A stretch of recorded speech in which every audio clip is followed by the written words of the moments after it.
Guys, welcome back to another food trip video. Sa episode na to, i-review naman natin ang iilang pagkain ng Jollibee. Ano ba itong order ko? Mali yata ito eh.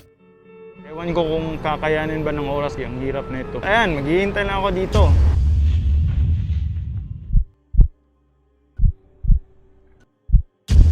Ano pala yung lasa? What is up, guys? What is up, guys? Welcome back to another food trip video. Ako nga pala si Carl at sa episode na to, i-review naman natin ang iilang pagkain ng Jollibee. Alright! So ayan guys, tulad ng dati, pupunta pa rin tayo sa restaurant nila and then bibili pa tayo ng pagkain. Pupunta pa tayo ngayon sa Jollibee, okay? Alright, okay ba yun? Pangatlong take ko na to, hindi ko pa rin naaayos. Guys, kailangan ko ipalam sa inyo na hindi pala sponsored ang video na to, katuwaan lang to. Second video ko pa to na nagre-review ako ng pagkain, okay? So, I don't know, dami siguro tayong mga palpak, okay, expected na yan. Reshooting ito guys, mag-iisang buwan na bago ako nag-reshoot ng intro kasi hindi naayos yung ginawa ko dati. But, who cares? Ewan ko kung ba't ko pa yun sinabi. Wala naman siguro pakialam yung mga tao. Anyway, ito na yung intro, okay? Kasi ang pangit ng intro ko dati. Right? Sana... Ang lakas ng tunog ng ref namin. Parang may ano siya, parang may sariling buhay. Okay guys, handa na ba kayo? Pupunta na tayo sa restaurant. And then, we're gonna buy the food. We're gonna get them. Let's do it! Let's go! Teleport!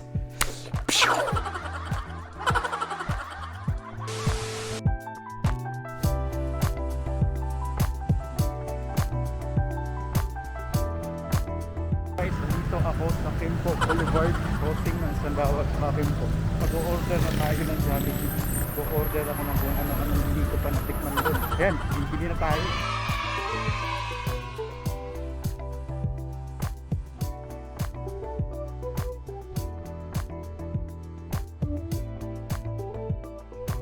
Ito ako ngayon sa waiting area for drive-thru customers. Hintay ko yung order ko kasi medyo busy talaga yung restaurant. Napakadaming nagpipilang kotse kanina guys, grabe. Tapos ayan, maghihintay na ako dito.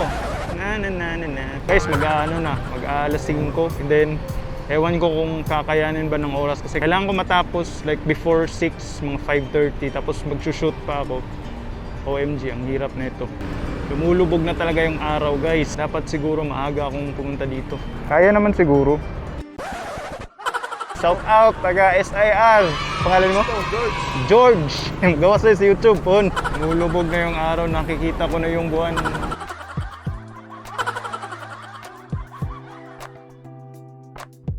Wow! Dito na order natin. So guys, babalik na ako. Bye. What is up, mamay? Kakauwi ko lang. Dito na ako sa bahay. Busy-busy ng restaurant na lang. Dami ng customers. Kasi 10 years na akong hindi kumakain. Ang order ko dito guys, yung mga di ko pa natikman. Tagal ko nang hindi kumakain ng Jollibee. Bakit dalawa? Ano itong order ko? Mali yata ito. Okay. Enjoy. Aratos kasama ko. Guys, alam nyo, nag-shoot na ako kanina tapos hindi na-record. Epic fail. Ulitin ko na lang yung ginawa ko. Pasensya na kayo. Ang titikman natin ngayon is yung amazing Aloha champ, yung nakagat ko. So ayan, kinagat ko na siya ng 2 beses. Doon ko na na-realize na hindi pala na-record yung video.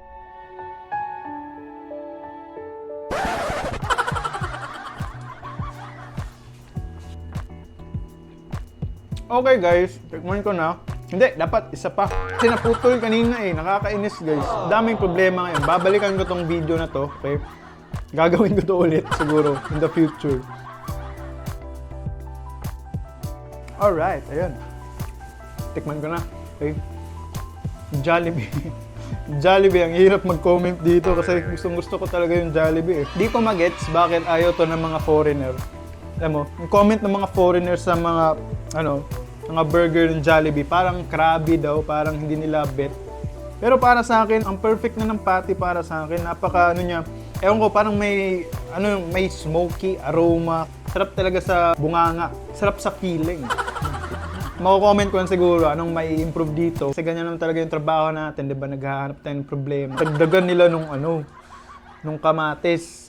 Kasi bet na bet ko yung kamatis, yung sweetish na kamatis. Tsaka yung gulay. Ewan ko, parang kulang ng konting alat siguro. Konting Kasi napaka mayo flavor kasi yung ano nila, burger nila. Naiintindihan ko naman na in general, yun yung aim nila. Pero siguro dito, parang kulang konti ng alat. So ayun, panalong panalo.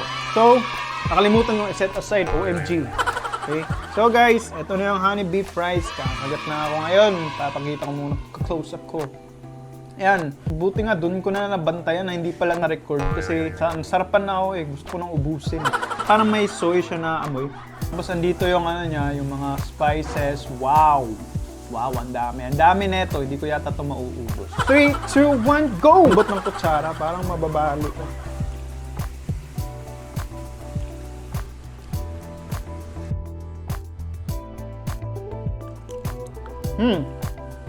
Yun pala yung lasa.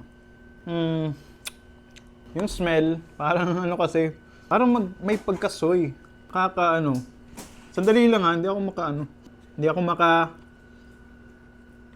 ubus na yung Tagalog ko. Masaya ako guys, pasensya na sa Tagalog ko. Yung kahunat. Parang kulang ng thickness, konti yung sauce, and then,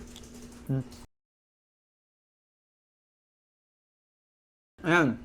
Sauce, konting thickness, konting sweetness siguro. Sweet naman siya, pero may parang kulang siya sa sauce. May pagka-soy sauce yung amoy niya. Parang nawawala na yung pagka-beef niya na amoy. Maganda siguro to kung may konting black pepper. Not sure. Ayun na, natapos ko na. Kukunin na natin yung last item. Okay guys, so dito na yung last natin na item. Alright, ito na yung nadurog siya. Ayusin ko, sorry. Ayusin natin. Hindi na siya naayos. So ayan, ito na yung Bacon Champ Jr. Lalapit sa camera. Yan yung bacon niya, gulay. Ayun, yung patty. Wow, I'm so messy. Daming mayo. Okay. Ganito talaga yung gusto nilang burger. Maka-mayo yung Jollibee talaga eh. Kakagatin na natin, medyo durog talaga siya. May punit guys. Ganyan talaga kapag take out.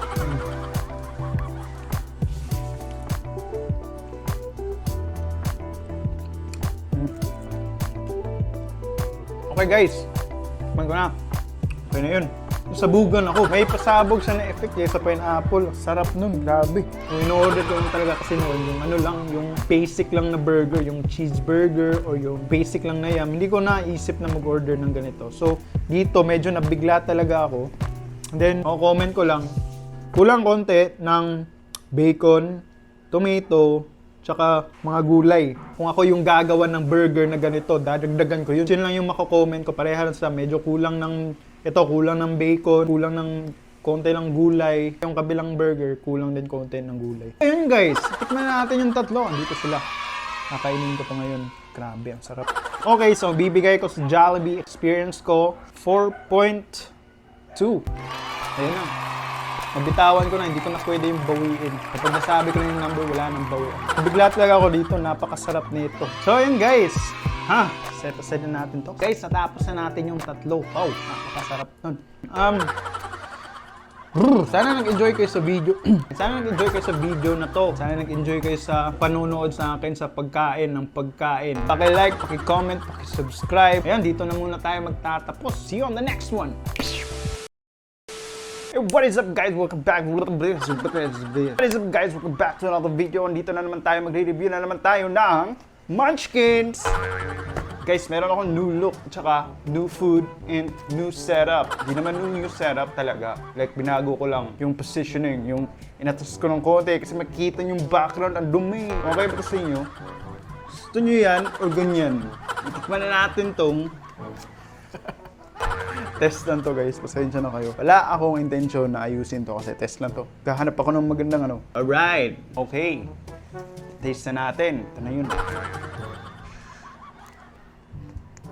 Guys, nasira na yung diet ko. Ano ba yan? Dapat ako kumakain yan. Sarap. Kung kainin lahat. Guys, kakainin ko na lahat. Pasensya na kayo. Ayos yung camera. Ano ba yan? Parang sira na yung ano ko tripod. Gumagalaw na siya guys. May sariling buhay siya.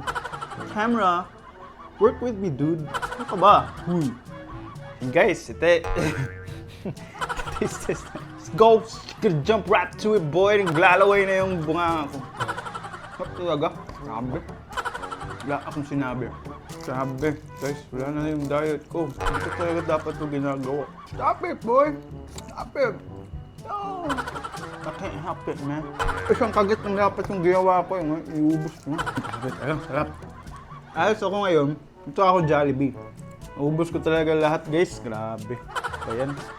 Unbelievable. Ano ba to? Paano ko papayat nito? Nakaka-addict yung ano nila. Pagkain. Delikado to, guys, kasi mawalan ka ng control over yourself. Okay guys, so halis na tayo. Pupunta tayo sa Jollibee. Time to go to Jollibee, boy. See you there. Let's go!